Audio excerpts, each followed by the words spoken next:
এই মুহূৰ্তত লৈছে এটা বিগ ব্ৰেকিং নিউজ হয় মুখ্যমন্ত্ৰীৰ বিৰুদ্ধে এবাৰ হৰক হৈ উঠিছে কংগ্ৰেছৰ সাংসদ গৌৰৱ গগৈ মুখ্যমন্ত্ৰীয়ে মোক সবতো প্ৰকাৰে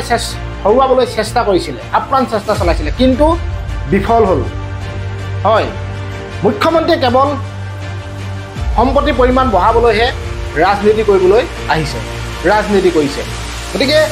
গৌৰৱ গগৈয়ে কি ক'লে আচলতে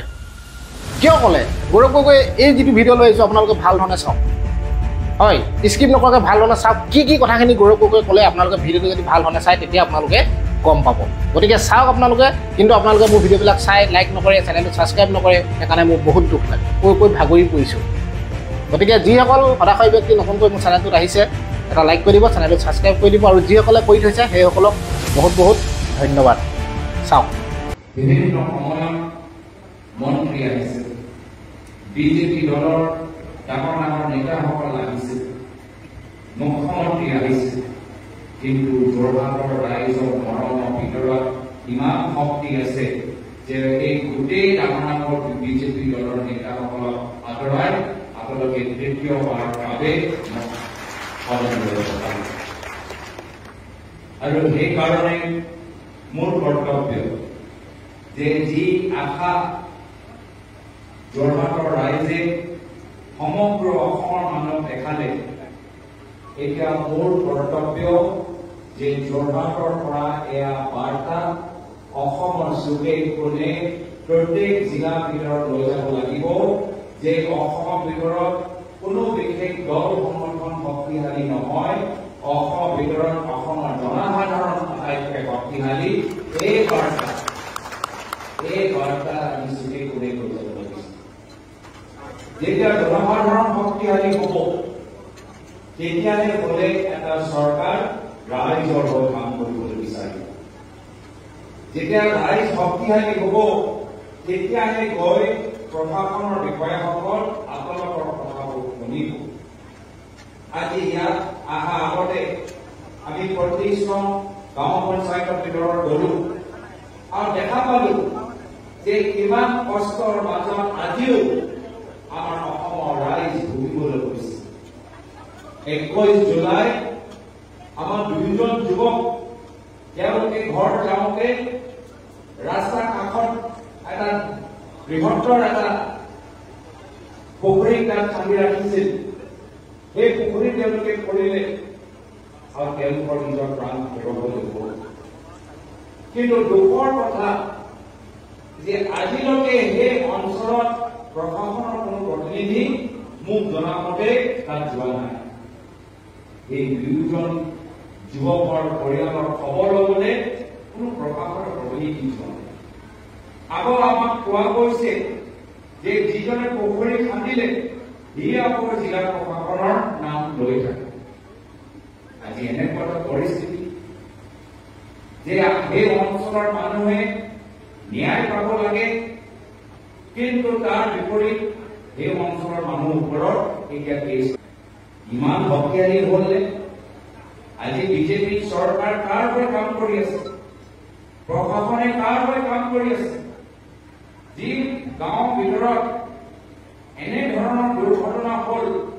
গাঁৱৰ মানুহক সহায় কৰিব লাগিছিল কিন্তু সেই গাঁৱৰ মানুহ এতিয়া জমিনত আজি তেওঁলোকে জেলৰ পৰা ওলাইছে এনেকুৱা এটা পৰিস্থিতি আৰু সেই কাৰণে আজি কংগ্ৰেছ দলৰ ভূমিকা ইমান গুৰুত্বপূৰ্ণ হৈছে অসমৰ জনসাধাৰণ ভাৰতৰ জনসাধাৰণে লাহে লাহে বুজি পাইছে যে এই বিজেপি মাত্ৰ আদানী আৰু আম্বানীৰ বাবে তেওঁলোকে কাম কৰে বিজেপি আদানী আৰু আম্বানীৰ বাবে কাম কৰে সেইকাৰণে আমাক কংগ্ৰেছ দল লাগে আমাৰ সাধাৰণ মানুহৰ হাত শক্তিশালী কৰিবলৈ আজি সত্য ৰাইজ আপোনালোকে দেখা পাইছে যে বৰ্তমানৰ সময়ত আমাৰ আৰ্থিক অৱস্থা ভাল নহয় যেতিয়াৰ পৰা বিজেপি আহিছে মূল্য বৃদ্ধিৰ এই সমস্যা আৰু বাঢ়িছে কিন্তু যি সময়ত বৰ্তমান চৰকাৰে মূল্য বৃদ্ধিৰ পৰা আমাক ৰেহাই দিব লাগে এইখন চৰকাৰে গাঁৱৰ ভিতৰত আমাৰ ওপৰত স্মাৰ্ট মিটাৰ লগাই আমাক আৰু ভাল কৰিছে স্মাৰ্ট মিটাৰ লগোৱাৰ কাৰণ কি যে এইখন চৰকাৰ ধাৰৰ চলি আছে আৰু নিজৰ ধাৰ মাৰিবলৈ এতিয়া তেওঁলোকে দুখীয়া মানুহৰ পৰা স্মাৰ্ট মিটাৰ যোগেদি পইচা তুলি আছে এনেকুৱা এটা অৱস্থা আজি চৰকাৰ ধাৰুৱা হৈ গৈছে ক'ত গ'ল আমাৰ জিএসটি ক'ত গ'ল ইনকাম টেক্স ক'ত গ'ল কেন্দ্ৰৰ চৰকাৰৰ পৰা অহা পইচাবোৰ এই পইচা অসমৰ মুখ্যমন্ত্ৰী হিমন্ত বিশ্ব শৰ্মা ডাঙৰীয়া গোটেই পিডব্লিউডি বিভাগৰ ভিতৰত ব্যৱহাৰ কৰিছে কিন্তু পিডব্লিউডি বিভাগৰ জৰিয়তে গাঁৱৰ ভিতৰত ৰাস্তা বনোৱা নাই গুৱাহাটীৰ ভিতৰত ডাঙৰ ডাঙৰ অপ্ৰয়োজনীয় ফ্লাইঅভাৰ বনাই গোটেই চৰকাৰৰ পইচা তেওঁ খাই পেলাইছে গাঁৱৰ ভিতৰত ৰাস্তা অৱস্থা কওকচোন কেনেকুৱা ৰাস্তা উন্নত হোৱা নাই ৰাস্তা মেৰামতি হোৱা নাই বৰ্তমান সময়ত কিমান ধৰণৰ ৰাস্তা অৱস্থা আপোনালোকে চাওকচোন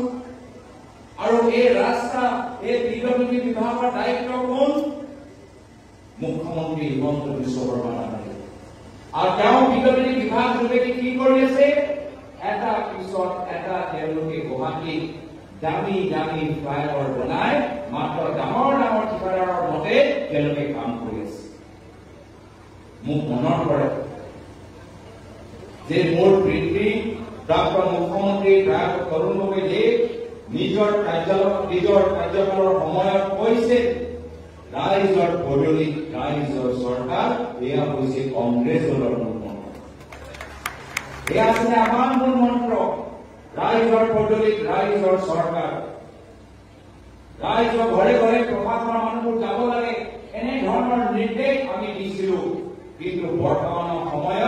আমি দেখিছো বিজেপি চৰকাৰৰ মূল মন্ত্ৰ হৈছে ঠিকাদাৰৰ পদূলি ঠিকাদাৰৰ চৰকাৰ ঠিকাদাৰৰ পদূলি বিজেপি চৰকাৰ এয়া হৈছে তেওঁলোকৰ মূল মন্ত্ৰ স্মাৰ্ট মিটাৰ লগাই দিছে মানুহৰ কিবা কাৰণত আপোনালোকে ট্ৰেফিকৰ যদি উল্লংঘন কৰে আপোনালোকৰ ফাইন আগতকৈ বেছি বঢ়াই দিছে ইয়াৰ পৰা যদি গুৱাহাটী যাব লাগে তেতিয়া মাজত টোল দিব লাগে প্ৰত্যেক ক্ষেত্ৰত আপোনালোকৰ জিএসটি আজি চৰকাৰ ৰাইজ এইখিনি কথা মানুহে গম পাইছে এইখিনি কথা মানুহে বুজি পাইছে আৰু যাৰ ফলত কি হ'ল প্ৰধানমন্ত্ৰী মোদী ডাঙৰীয়া সপোন দেখিলে 400 পাৰ আসন তেওঁলোকে আহিব কিন্তু এইবাৰ সাধাৰণে কৈছে নহয় ক্ষমতা আপোনালোকৰ মূৰত কৈছে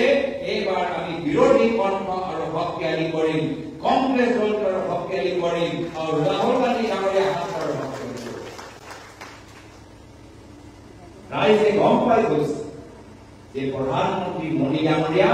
মাত্ৰ নিজৰ মনৰ কথাহে কয় মন কি বাত কয় কিন্তু ৰাইজৰ কথাবোৰে ক'ব দেশৰ যে ডাঙৰ ডাঙৰ ভিতৰত আমাৰ জ্বলন্ত সমস্যা সেই সমস্যাবোৰ কোনে উত্থাপন কৰিব তেতিয়া ৰাইজে গম পাই গৈছে প্ৰধানমন্ত্ৰী মোদী ডাঙৰীয়া নিজৰ মন কি বাত কয় আৰু ৰাহুল গান্ধী ডাঙৰীয়া হৈ গৈছে ভাৰতৰ কণ্ঠ ৰাইজৰ কথা এতিয়া ৰাহুল গান্ধী ডাঙৰীয়া উত্থাপন কৰে তাৰ সৰু উদাহৰণ অলপ দিন আগতে চৰকাৰ বিজেপি চৰকাৰে ইউনিফাইড পেঞ্চন আঁচনি ওলাইছে ইমান দিন এইখন চৰকাৰ তেওঁলোকে পেঞ্চন স্কিম সলনি কৰিবলৈ বিচৰা নাই কিন্তু যেতিয়া ৰাহুল গান্ধী ডাঙৰীয়া ক'লে কি নহয় আমাৰ চৰকাৰী কৰ্মচাৰীসকলক আমি অপমান কৰিব নোৱাৰো ইমান বছৰ তেওঁলোকে ৰাইজৰ হৈ সেৱা কৰি গ'ল কাম কৰি গ'ল এতিয়া পেঞ্চনৰ সময়ত আমি চৰকাৰী কৰ্মচাৰীসকলৰ লগত অন্যায় কৰিব নোৱাৰো ৰাহুল গান্ধী ডাঙৰীয়া কংগ্ৰেছ দলৰ এই পেঞ্চন স্কিমটো বিষয় হিচাপে যেতিয়া ল'লে তেতিয়াহে গৈ প্ৰধানমন্ত্ৰী মোদী ডাঙৰীয়া এতিয়া পেঞ্চন স্কিম এতিয়া সলনি কৰিছে নহ'লে কেতিয়াও নহ'লে প্ৰত্যেকবাৰ আমি দেখা পাইছো যে খেতিয়কসকলৰ ওপৰত জোৰ জবস্তি কৰি কৃষি ক্ষেত্ৰত কলা আইন কেন্দ্ৰৰ চৰকাৰে আনিলে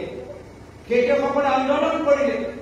কিন্তু যেতিয়া আমি সকলে একগোট হলো খেতিয়কসকল একগোট হল বিৰোধী শক্তি একগোট হল তেতিয়াহে গৈ প্ৰধানমন্ত্ৰী মোদী ডাঙৰীয়া হাৰ মানিবলৈ হ'ল আৰু কৃষি আইন তেওঁলোকে বাতিল কৰিলে এই কাৰণে ৰাইজ জনসাধাৰণ আজি সক্ৰিয় হ'ব লাগিব। সচেতন নাগৰিকসকলৰ ভূমিকা আগতকৈ আৰু বেছি গুৰুত্বপূৰ্ণ হৈ গৈছে। এইবাৰ যোৰহাট লোকসভা নিৰ্বাচনৰ ভিতৰত মই অকলে নিৰ্বাচন খেলা নাই, কংগ্ৰেছ দলে অকলে নিৰ্বাচন পথাৰত নামি যোৱা নাই। সমগ্ৰ যোৰহাট লোকসভা সমষ্টি সচেতন নাগৰিক পথাৰত নামাৰ কাৰণে আমি 1.5 লাখ ব্যৱধান কৰিছো। ৰাইজে নিজে নিৰ্বাচন খেলিছে। মই দিল্লীত যেতিয়া যাওঁ বহুত সাংবাদিকসকলে মোক সোধে, তুমি কেনেকৈ জিকি আহিলা? তোমাৰ ৰাজ্যৰ মুখ্যমন্ত্ৰী দিল্লীত আহি কয় যে তুমি 1.5 লাখ ব্যৱধানত হাৰিবা, তুমি 3 লাখ ভোটৰ ব্যৱধানত হাৰিবা। আমি মুখ্যমন্ত্ৰী খুব ডাঙৰ জানাতকৈ ভাবিছিলো, কেনেকৈ তোমালোকে জিকিলা?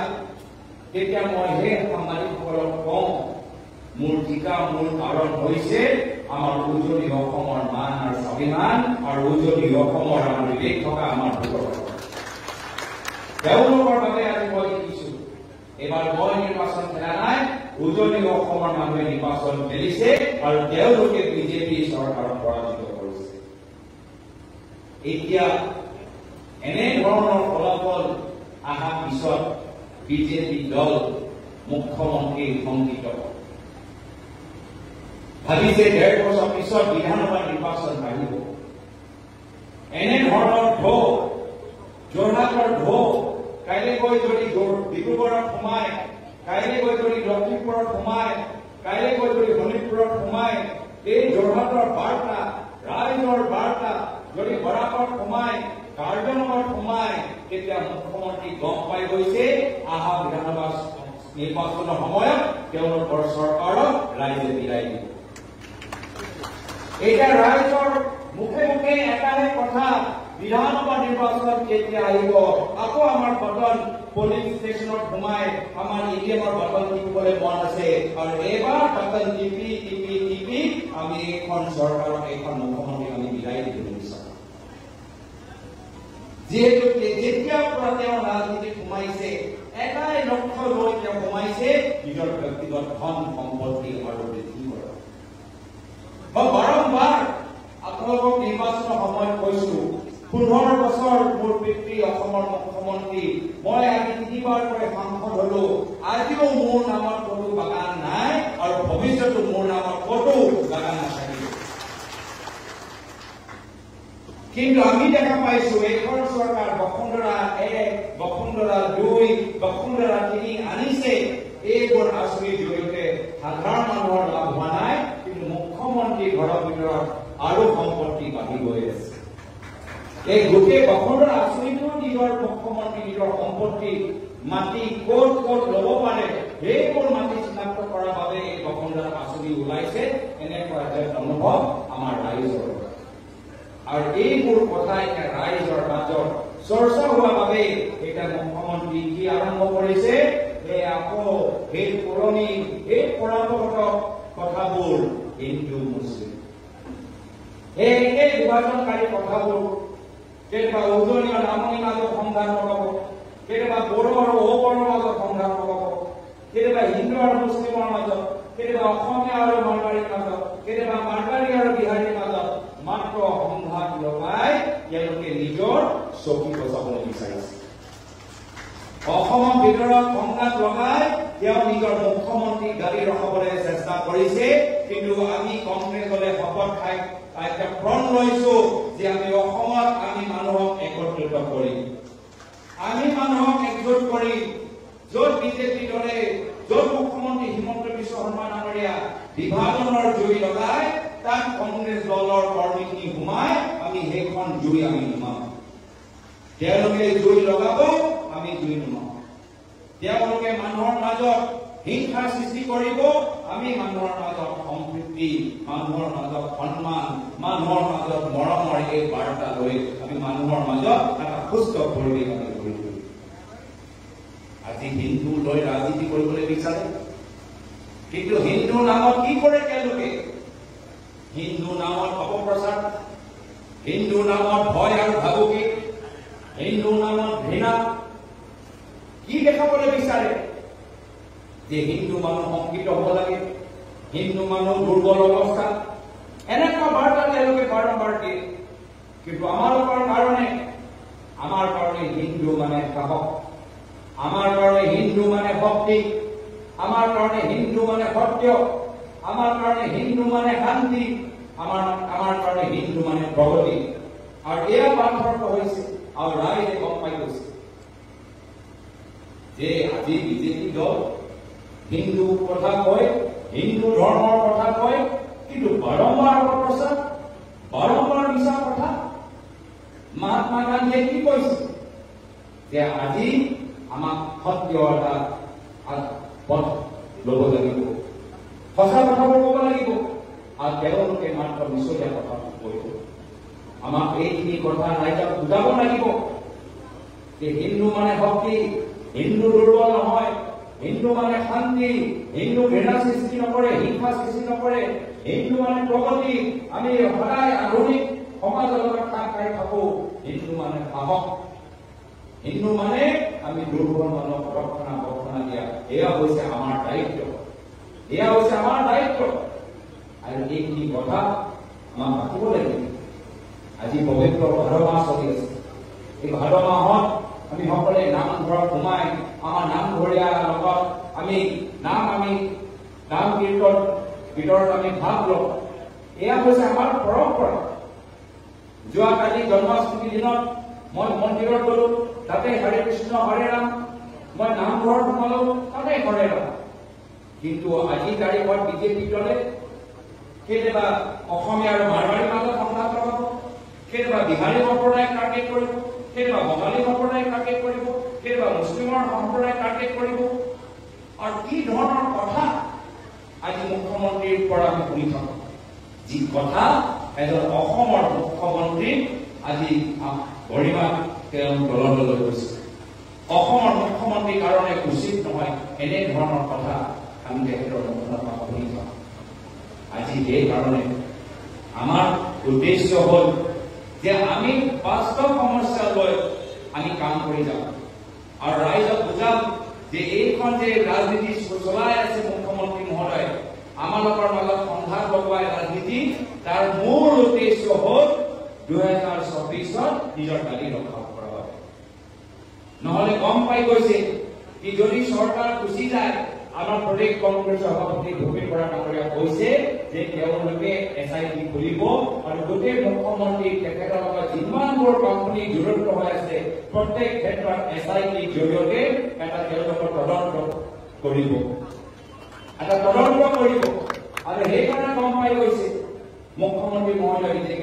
যদি ক্ষমতা গুচি যায় তেওঁলোকৰ ওপৰত এছআইটি কেছ হ'ব আৰু নিজকে এছআইটিৰ পৰা বচাবলৈ এতিয়া চাৰিওফালে সংঘাত সেইকাৰণে মানুহে মনত পেলায় যে এইবোৰ দিন এনে ধৰণৰ ভাষা এনে ধৰণৰ ৰাজনীতি আমি প্ৰাক্তন মুখ্যমন্ত্ৰী প্ৰয়াত তৰুণমুখে দেৱৰ দিনত দেখা পোৱা নাই প্ৰয়াত তৰুণমুখে দেৱৰ দিনত আমি সকলোৱে নিজৰ আদৰ্শ আমি পালন কৰিবলৈ এটা সুবিধা পাইছো সেই সময়ত যিসকল অপক্ষ আছে তেওঁলোকে অপক্ষ সভালৈ গৈছে যিসকল বিজেপি আছে তেওঁলোকে বিজেপি সভালৈ গৈছে যিসকলে কংগ্ৰেছ সভালৈ যাবলৈ দিছে কংগ্ৰেছ সভালৈ গৈছে কিন্তু আজিৰ তাৰিখত যদি কোনোবা কংগ্ৰেছৰ সভালৈ যায় তেওঁলোকৰ আঁচনি পত্ৰ কৰা যায় মন্ত্ৰীবোৰ আহি নামঘৰে টকা পেলায় এয়া বিজেপি আদৰ্শ হলে নহয় এয়া প্ৰশ্ন কেতিয়াবা মোৰ মনত উত্থাপন হয় ময়ো বিজেপি আৰু অৱকৰ ইতিহাস বহু দিনৰ পৰা অধ্যয়ন কৰি আহিছো বাজপেয়ী দিনত বিজেপি কেনেদৰে কাম কৰি আছে মই যথেষ্ট অধ্যয়ন কৰো প্ৰায়ত সুষমা স্বৰাজে কেনেদৰে সদনৰ ভিতৰত নিজৰ কথাবোৰ উত্থাপন কৰিছিলে এজন বিৰোধী দলৰ সাংসদ হিচাপে মই অধ্যয়ন কৰো আৰু যেতিয়া সেই সময়ৰ বিজেপি আৰু বৰ্তমানৰ বিজেপিৰ মাজত মই যেতিয়া তুলনা কৰো কিমান আকাশ পাতালৰ পাৰ্থক্য দেখা পাওঁ আজি এইখন অঞ্চলৰ ভিতৰত বহুত পুৰণা বিজেপি মানুহ আছে বহুত পুৰণা অপক্ষ মানুহবোৰ আছে সকলোৱে নিজৰ ইচ্ছামতে নিজৰ ৰাজনৈতিক তেওঁলোকে চিন্তাধাৰাৰ ওপৰত বিশ্বাস কৰে কিন্তু তেওঁলোকক কৈছে যে আজিৰ তাৰিখত এই পুৰণা বিজেপি আৰু নতুন বিজেপিৰ মাজত কিমান যে এটা আকাশ পাতালৰ আজি পাৰ্থক্য আজি বহুতে নিজৰ দলটোকে চিনি পোৱা নাই আৰু আমি দেখা পাইছো যে লোকসভা নিৰ্বাচন আগত মানুহে কংগ্ৰেছ দল এই বিজেপি দলটোক যোগদান কৰিছে আৰু লোকসভা নিৰ্বাচনৰ পিছত এতিয়া মানুহে বিজেপি দল এৰি এতিয়া কংগ্ৰেছ দলটোক যোগদান কৰিছে আৰু মই কথা দিছো যে যি আদৰ্শ মোক মোৰ পিতৃ প্ৰায় তৰুণলোকে শিকাই গ'ল এই একে আদৰ্শ লৈ মই সদায় ৰাইজৰ মাজত থাকিম আৰু ৰাইজৰ মাজত কাম কৰিম মই অলপ দিন আগতে দিল্লী গৈ পাইছিলো যে মোৰ বাবে অসম নিৰ্বাচন শেষ হৈ যোৱা নাই যোৱা লোকসভা নিৰ্বাচন মাত্ৰ ছেমি ফাইনেল আমি অসমৰ ৰাইজক অহংকাৰ পৰা মুক্তি দিয়াবলৈ বিচাৰো অসমৰ ৰাইজক আমি সাম্প্ৰদায়িক ৰাজনীতিৰ পৰা মুক্তি দিয়াবলৈ বিচাৰো আৰু সেইকাৰণে আমালোকৰ বাবে অহা বিধানসভা নিৰ্বাচনটো হ'ব আমাৰ ফাইনেল আৰু তাত গৈ আমি কংগ্ৰেছৰ নেতৃত্বত আমি চৰকাৰ গঠন কৰিম যি চৰকাৰ আমাৰ ঠিকাদাৰ হৈ কাম নকৰে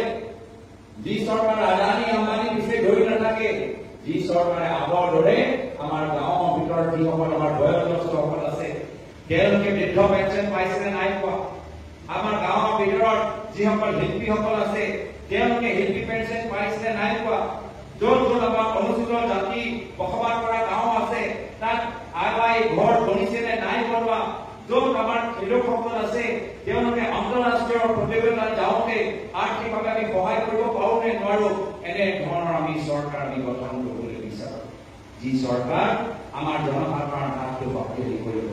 যি চৰকাৰ মূল্যবৃদ্ধি নিয়ন্ত্ৰণ কৰিবলৈ আমি চেষ্টা চলাম যি চৰকাৰ চৰকাৰী স্কুল বন্ধ কৰাতকৈ চৰকাৰী স্কুল আৰু উন্নত কৰিব এইখিনি কথা আজি আপোনালোকৰ সন্মুখত কিয় কৈছো যে আজি বহুতে আমাক সম্বৰ্ধনা জনাইছে আমাৰ মণ্ডলে আহি আমাক সম্বৰ্ধনা জনাইছে আৰু প্ৰত্যেক সভাত মই এটাই কথা কওঁ যে সম্বৰ্ধনা লোৱা সম্বৰ্ধনা দিয়া এই সময়টো পাৰ হৈ গৈছে এতিয়া আমাৰ সময় হ'ল কাম কৰিবলৈ এতিয়া আমাৰ সময় হৈছে কাম কৰিবলৈ আৰু মোক সম্বৰ্ধনা সভাত নিমন্ত্ৰণ জনোৱাকৈ মোক গাঁৱৰ ভিতৰত লৈ যোৱা আৰু গাঁৱৰ ৰাইজৰ ওচৰত গৈ মানুহৰ কি সমস্যা আছে তাৰ ওপৰত সন্মুখীন হ'বলৈ এটা সুযোগ দিয়া গাঁৱৰ ভিতৰত মোক লৈ গৈ গাঁৱৰ কি সমস্যা কিমান পাৰো কিমান নোৱাৰো মই ক'ব নোৱাৰো এজন সাংসদ হিচাপে মই পঞ্চায়তৰ কামবোৰ কৰিব নোৱাৰো এজন সাংসদ হিচাপে মই বিধায়কৰ কামবোৰ কৰিব নোৱাৰো কিন্তু সাংসদ হিচাপে মোৰ দায়িত্ব যে প্ৰত্যেক গাঁৱৰ মূল সমস্যা কি সেই সমস্যাক লৈ অৱগত হোৱা আৰু যিমান পাৰো নিজৰ সাংসদৰ ক্ষমতাৰ জৰিয়তে সেই কামবোৰ কৰিবলৈ মই চেষ্টা কৰোঁ এইকাৰণে আজি আপোনালোকৰ মাজত মই আহিছো আগন্তুক দিনত আপোনালোকৰ পৰামৰ্শ আমাৰ প্ৰয়োজন আছে আপোনালোকৰ আশীৰ্বাদ আমাৰ প্ৰয়োজন আছে আৰু আমি আশা কৰোঁ যে ক'ৰবাত যদি আমালোকৰ পৰাও ভুল হয় তেতিয়া আপোনালোকে আমাৰ লগত যোগাযোগ কৰি আমাক শুদ্ধ কৰিবলৈ এটা সুযোগ দিব এইখিনিয়ে কথা আজি আপোনালোকৰ সন্মুখত গ'লো অলপ দিন আগতে আমাৰ দিল্লী সদনৰ অধিৱেশন হ'ল এই অধিৱেশনৰ ভিতৰত বিভিন্ন সমস্যা দাঙি ধৰিবলৈ মই চেষ্টা চলালো আমাৰ যোৰহাট শিৱসাগৰ ঘাইপথৰ কথাবোৰ মই উত্থাপন কৰিলো লগতে ৰেল লাইনৰ কথাও মই উত্থাপন কৰিছো লগতে আমাৰ যোৰহাটৰ যে আমাৰ কানেক্টিভিটি অলপ বেয়া ট্ৰেইনবোৰ আমাৰ ইয়াত কোভিডৰ আগত যিদৰে আমাৰ ৰেলৱে ষ্টপবোৰ আছে আজি তাৰিখত কোভিডৰ পিছত এই ৰেলৱে ষ্টপেজবোৰ উঠাই দিছে এইবোৰ কথা বিভিন্ন সময়ত মই দাঙি ধৰিছো আৰু মই এইবোৰ বিষয়ৰ ওপৰত আগন্তুক দিনতো মই চকু দি থাকিম তো মই ইয়াত আহি আপোনালোকৰ সন্মুখত নিজৰ কথাবোৰ প্ৰকাশ কৰিলো আশা কৰোঁ যে পৰৱৰ্তী সময়ত আমি সকলোৱে মিলিজুলি আমি কামখিনি কৰি যামগৈ আজি এই অনুষ্ঠানটো ইমান সুন্দৰভাৱে আয়োজন কৰাৰ বাবে মই জিলা কংগ্ৰেছ ব্লক কংগ্ৰেছ প্ৰত্যেক মণ্ডল কংগ্ৰেছক ধন্যবাদ জ্ঞাপন কৰিছো আৰু যি বয়োজ্যেষ্ঠসকল আজি আহি আমাক আশীৰ্বাদ প্ৰদান কৰিছে সকলোকে মই কৃতজ্ঞতা জ্ঞাপন কৰি সকলোৰ উজ্জ্বল ভৱিষ্যত কামনা কৰিছো আপোনালোকৰ মংগলৰ কামনা কৰি আজি তাৰিখত ইয়াতে নিজৰ সমূহ সামৰিছো ধন্যবাদ জয় হে জয়